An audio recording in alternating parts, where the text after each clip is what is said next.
ओ, आप सभी कैसे हैं? वाह।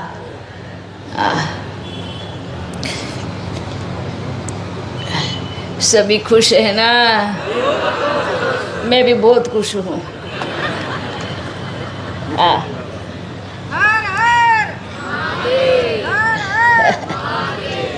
आप बच्चों को देखकर ऐसा लगा कि बहुत समय के बाद हम आपसे मिले हैं और आप हमसे मिले हैं। वाह, आप बच्चों ने कमाल कर दिया, कमाल। आप तो क्या हो समझ नहीं आता। इतना प्यार आपको बाबा से है तो बाबा भी बोलते हैं जा, वो नीचे आपको बुला रहे हैं। तो हम भी कहूँगा अच्छा बाबा जो आ गया। वाह, आप सभी ठीक है ना? हम भी ऊपर से बैठकर आपकी पूरी यात्रा का अनुभव कर रहे थे। ऊपर से बैठकर मतलब ऐसा नहीं, सूक्ष्म मतन में बैठकर आपके ही साथ हम भी घूम रहे थे। बस ये देख रहे थे बच्चों में कितना हौसला है, कितना उमंग है, कितनी खुशी से नाच रहे हैं। और ये खुशी चाहिए बस, भले कुछ रहे ना रहे, भले कुछ हो ना हो, पर ये निश्चय, ये खुशी, ये प्यार, ये चाहिए, इतना काफ़ी है। सबसे बड़ी धन और दौलत क्या है बताओ? क्या है? खुशी। अच्छा, मानो कोई बहुत बड़ा धनवान है और बहुत बंगले, गाड़ियाँ, सब कुछ है, पर उसके पास खुशी नहीं है, तो वो सबसे बड़ा गरीब है। आपको समझ में आया? सबसे बड़ा गरीब कौन है? कौन है? इसके पास खुशी नहीं है।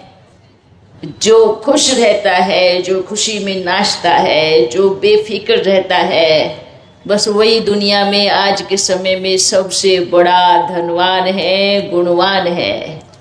हाँ, तो यहाँ गरीब कितने हैं और धनवान कितने हैं? थोड़ा बताना, लिस्ट निकालते हैं। कौन कौन गरीब, कौन कौन है इधर?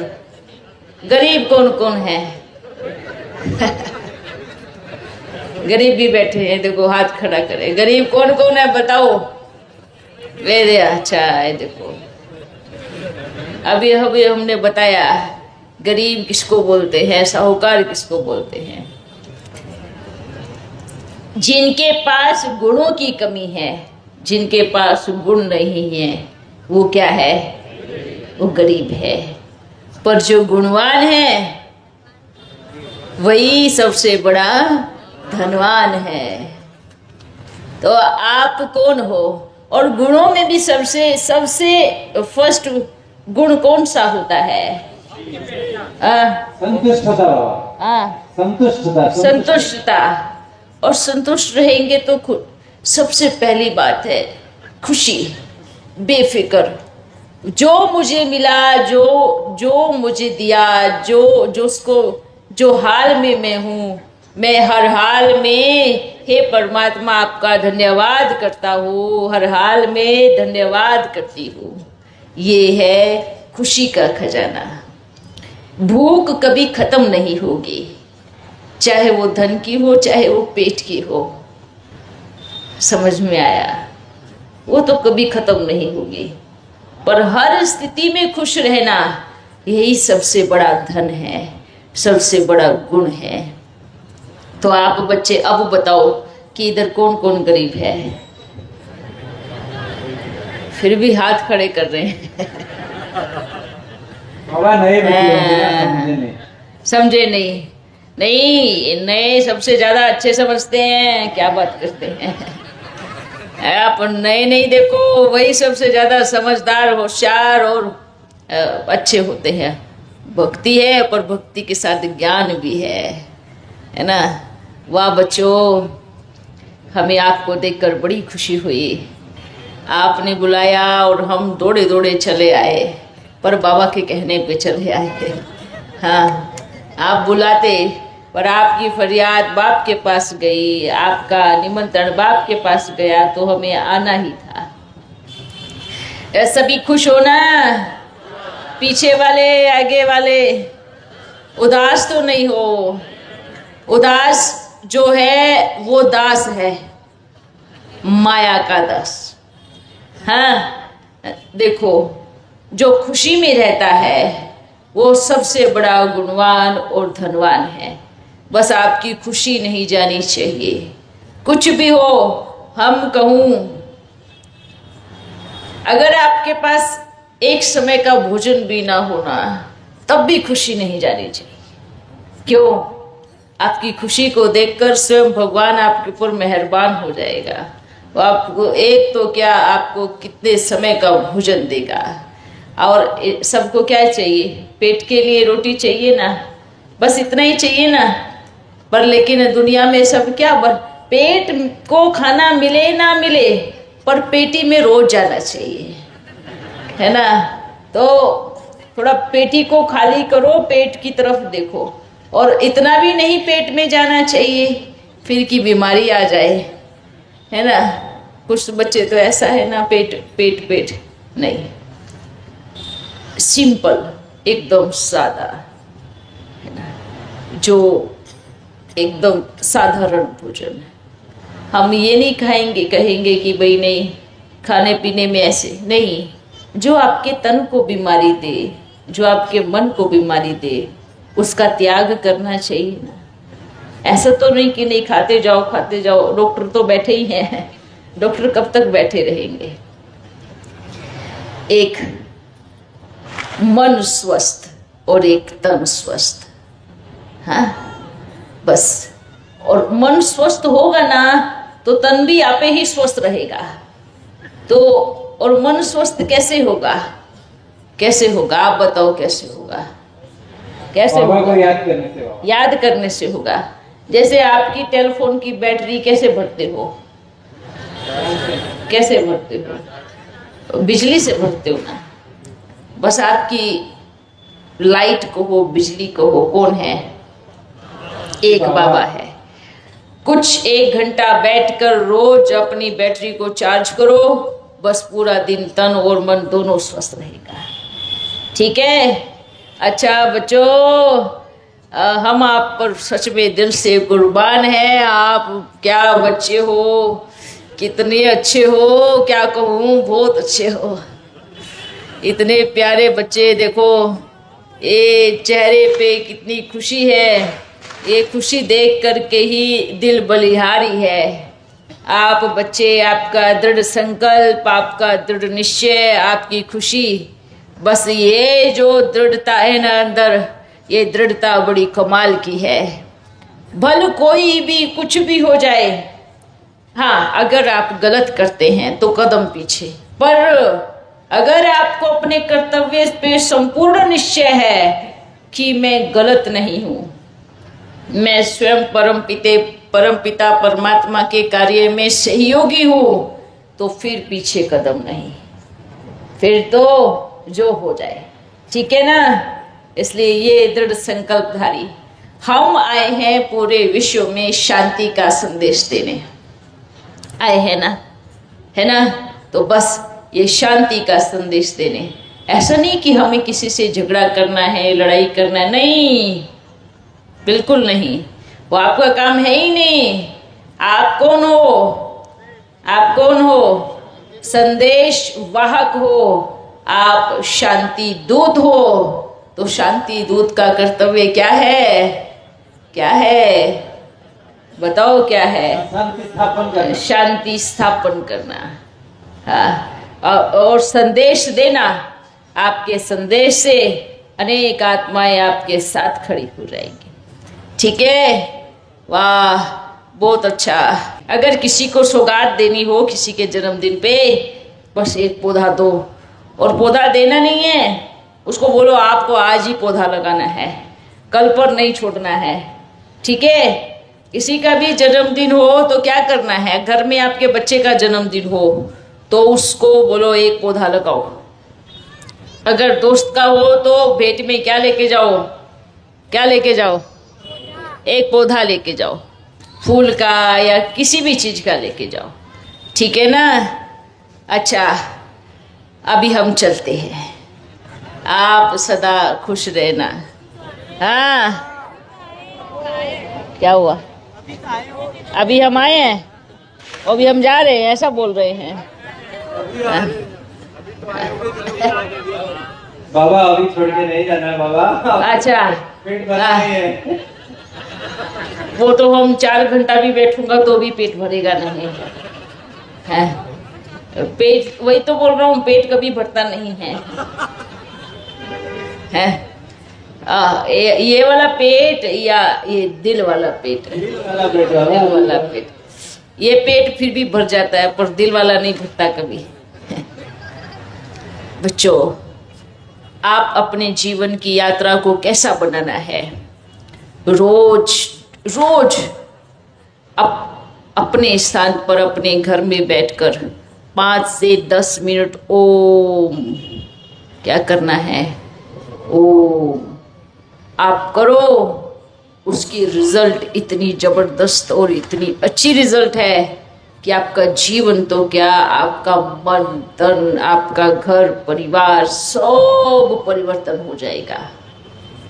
आपको खुद लगेगा कि मुझे क्या मिल गया है। ये जो ओम की ताकत है ना, अभी बाप बच्चे भी थोड़ा साधारण लेने लगे हो। हम बार बार कहता हूँ, ये साधारण नहीं है। आप जब ओम का उच्चारण करते हो तो आपके पूरे वाइब्रेशन पूरे आसमान में ऐसे टकराते हैं और वहाँ से बहुत पावरफुल शक्तिशाली ऊर्जा लेकर रिटर्न आपके पास आते हैं। आपको समझ में आ रहा है हम क्या बोल रहे हैं? नहीं समझ में आया?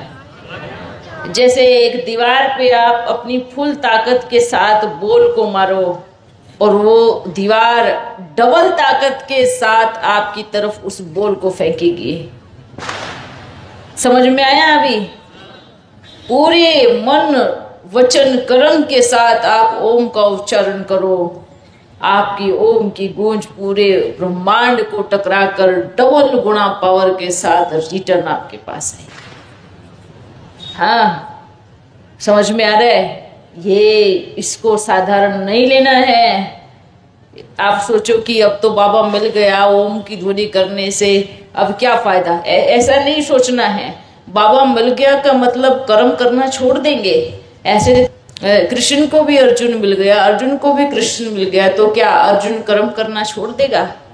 हाँ, कर्म करना छोड़ देगा कि नहीं? अभी तो मेरे को कृष्ण मिल गया, अब तो मेरे को माधव मिल गया, अब मैं क्यों कर्म करूं? नहीं, लेकिन गीता में भी क्या है?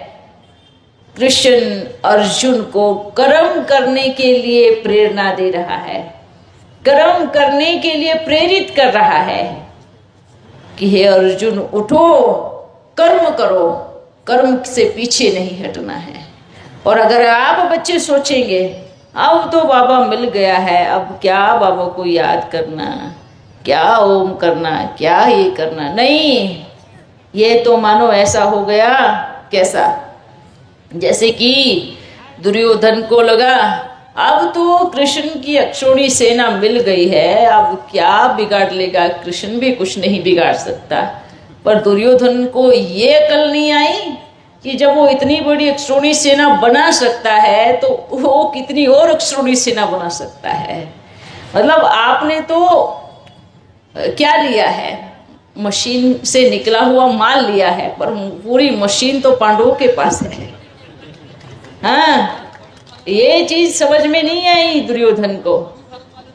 तो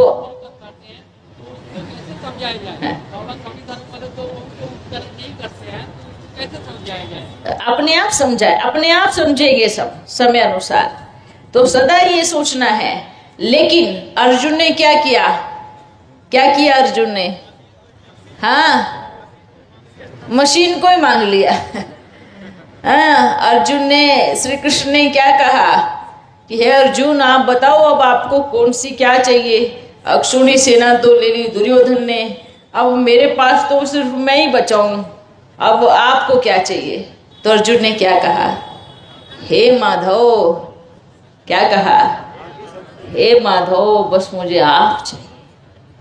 हाँ, सिर्फ आप चाहिए। आप सोचो, मुट्ठी भर पांडव और पूरी अक्षौणी सेना लेकर के दुर्योधन फिर भी हार गया। इतने बड़े बड़े योद्धाओं को लेकर के भी हार गया, और मुट्ठी भर पांडव सिर्फ एक श्री कृष्ण को लेकर के पूरे राज्य में, पूरे देश में विजय प्राप्त कर ली। तो आपके साथ कौन है? आपके साथ कौन है? बस ये देखना है। हाँ, आपके साथ स्वयं माधव है। स्वयं माधव है। माँ और धव, माता और पिता दोनों आपके साथ में। ठीक है, तो ये नहीं सोचना है हम हार जाएंगे या ऐसा कुछ नहीं। एक बस निश्चय रखो, मेरे साथ मेरा बाबा है ना, फिर कुछ नहीं, फिर तो चलते चलो बस। बस माधव को क्या चाहिए आपसे? प्रेम चाहिए बाबा। हाँ, प्यार चाहिए, निश्चय। नहीं, वो तो दूसरे भी करते हैं। और बताओ। हाँ, आज्ञाकारी चाहिए। आज्ञाकारी। समर्पण चाहिए। अर्जुन ऐसे नहीं जीता। कैसे जीता?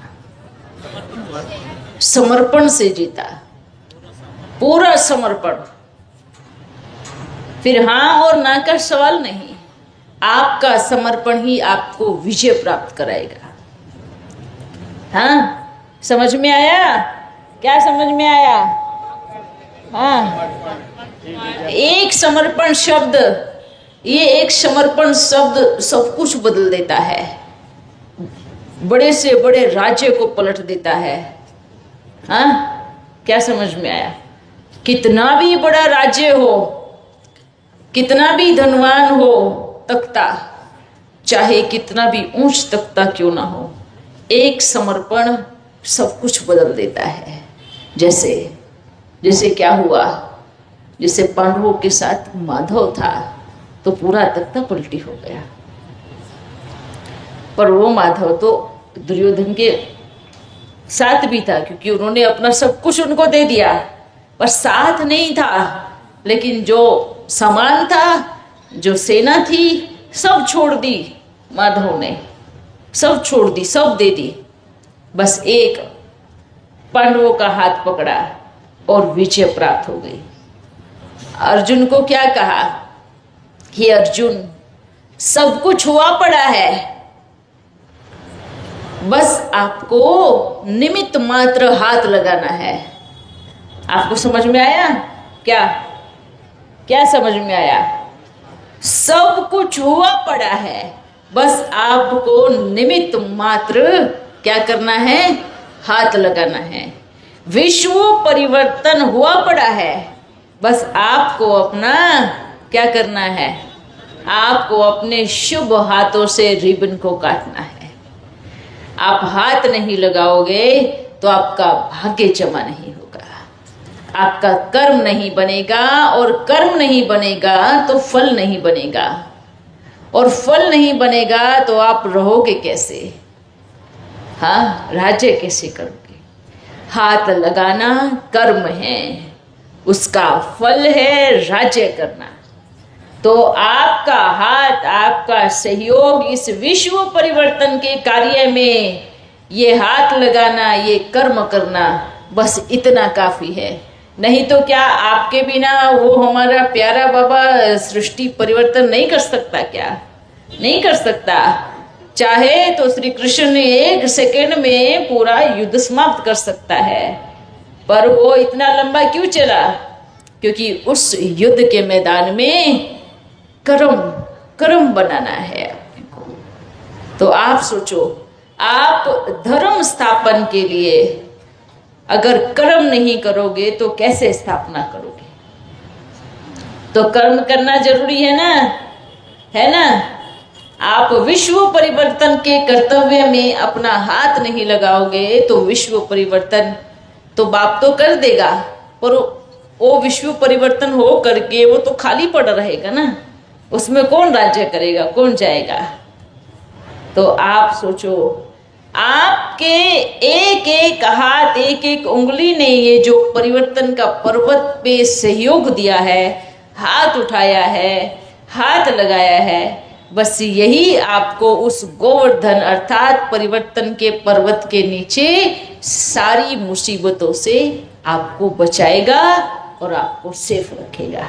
ये सिर्फ आप उंगली, आप परिवर्तन के पर्वत को अपनी उंगली देने नहीं गए, आप परिवर्तन के पर्वत के नीचे अपने आप को बचाने के लिए आए हैं। हाँ, नहीं तो बोलते हैं श्री कृष्ण ने तो एक छोटी सी उंगली पे पर्वत उठाया हुआ था, लेकिन फिर भी सब के सब परिवर्तन के पर्वत के नीचे क्यों आए? अपने आप को बचाने के लिए। आपका सहयोग ही आपका बचाव है। इस विश्व परिवर्तन के कार्य में जो भी विघ्न के बीज बोएगा वो आपके सामने नहीं, वो बाबा के सामने विघ्न के बीज नहीं बो रहा है, वो अपने सामने वो बीज बो रहा है जिसका फल हजारों करोड़ों कांटे बन के निकलेगा। क्योंकि क्या होता है, एक बीज बोया तो उस बीज से क्या निकलेगा? हजारों फल। हाँ, हजारों निकलेगा ना। मान लीजिए एक छोटा सा कांटे का बीज बो दिया तो क्या निकलेगा? करोड़ों कांटे निकलेंगे। तो ये कार्य कोई इंसान नहीं कर रहा है, ये कार्य विश्व परिवर्तन का कार्य कोई मनुष्य नहीं कर रहा है, ये स्वयं अपना प्यारा परम पिता परमात्मा आप सभी बच्चों को लेकर के इस परिवर्तन का कार्य कर रहा है। उनके सामने बीज बोया तो वो उनके सामने नहीं बोया है, वो खुद के सामने बोया, और खुद के सामने बोया तो उसकी फसल तो आप ही काटनी पड़ेगी, क्योंकि फसल नहीं काटेंगे तो आगे नहीं जा सकते। फसल काट के ही दूसरा बीज उड़ने का बो सकते हैं, बाकी उस फसल को खुद ही काटना, और काटते समय कितने कांटे लगेंगे वो तो फिर वो खुद ही जाने। और हम क्या करें, बस आगे बाबा बामन की दुनिया में साकार मातृका उचित किया, तब से बामन की दुनिया में बहुत सारे अपवाद आ रहे हैं। तो इसका निवारण क्या है बाबा? इसका निवारण कुछ नहीं है। इसका निवारण जिसने स्वीकार किया, जिसने एक्सेप्ट किया और जिसको निश्चय है वही मानेगा। इसलिए पांडव 5 दिखाए हैं, 50 नहीं दिखाए हैं, है ना, या 50,000 नहीं दिखाए हैं। जिसको निश्चय है उसकी विजय है। इसलिए आप बच्चों को सदा बस ये सोचना है कि मैं महान भाग्यशाली हूँ जो मेरे बाबा ने मुझे विश्व परिवर्तन के कार्य में अपना सहयोगी बनाया है। थैंक यू बाबा। आपको अपने भाग्य पर ही नाज करना है कि मैं बाप दादा के कर्तव्य में, इस विश्व परिवर्तन के कर्तव्य में अपने प्यारे बाबा के साथ में खड़ा हूँ या खड़ी हूँ। ठीक है, ठीक है। हाँ, बस सदा खुश रहो और झूमते रहो और नाचते रहो। बाकी बाबा ने तो क्या कहा, आप बेफिक्र हो जाओ, बाकी का मैं देख लूँगा। जैसे बाप बोलता है ना बच्चे को, आप चिंता मत करो मैं बैठा हूँ, ऐसे बोलते हैं ना छोटे बच्चे को, आप क्यों चिंता करते हो मैं बैठा हूँ। बस अपना प्यारा बाबा भी क्या बोलता है, क्या बोलता है, मैं भी बैठा हूँ, आप चिंता मत करो मैं बैठा हूँ। बस आप चिंता मत करो, सब हुआ पड़ा है। आपकी चिंता से कुछ भी नया नहीं होने वाला, और गलती हो जाएगा। हाँ, पर आपकी निश्चिंत अवस्था से बहुत बच्चों का कल्याण होगा। ठीक है, अच्छा हम फिर मिलेंगे। अच्छा, ये हमने क्या बोला,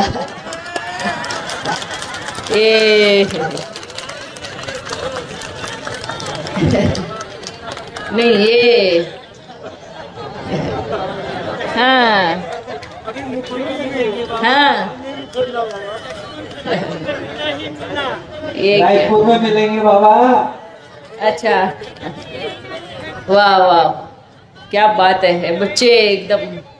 हाँ अच्छा बच्चों, हम बहुत खुश हैं आपसे और आप भी सदा खुश रहना, ठीक है। वाह, मुरली से विश्व परिवर्तन। इसमें दिखाते हैं ना कृष्ण मुरली बजाता हुआ, है ना। मुरली बजाता हुआ का मतलब क्या है? मुरली कौन सी मुरली? हाँ, ज्ञान की मुरली, ज्ञान के महावाक्य है, जिससे सभी गोप गोपियाँ सुध बुध खोए बैठ मुरली में झूमती थी, नाचती थी। अब मुरली मुख से ही बजती है ना, नाक से तो नहीं बजती। किससे बजती है? तो ज्ञान भी कहाँ से निकलता है? मुख से निकलता है ना। तो मुख से निकली हुई मुरली अर्थात जो महावाक्य से अपना जीवन बदल जाए वो उसको मुरली कहा जाता है। हाँ, वाह। आप सभी के सिर पर ये हमारा सभी के सिर पर हाथ है। सभी सदा खुश रहो, हंसते रहो, मुस्कुराते रहो। वाह बच्चे, ऐसे ही भागते रहो, दौड़ते रहो।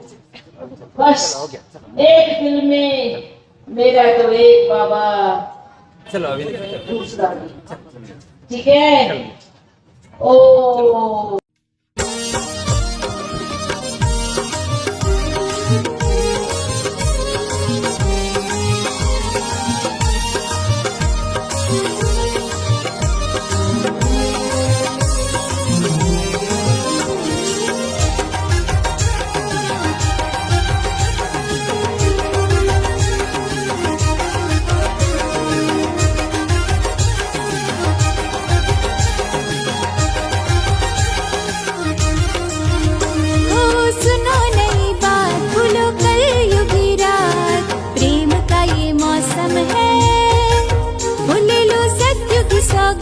करो कृष्ण का आभार, प्रेम का ये मौसम है।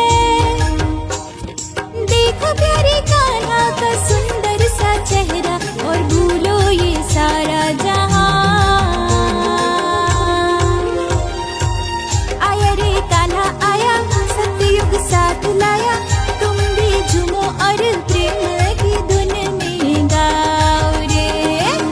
आया रे कान्हा आया, सतयुग साथ लाया, तुम भी झूमो और प्रेम की धुन में गाओ रे। आया रे कान्हा आया, सतयुग साथ लाया, तुम भी झूमो और प्रेम की धुन में गाओ रे। सभी बैठ जाए वाह बच्चे, वाह।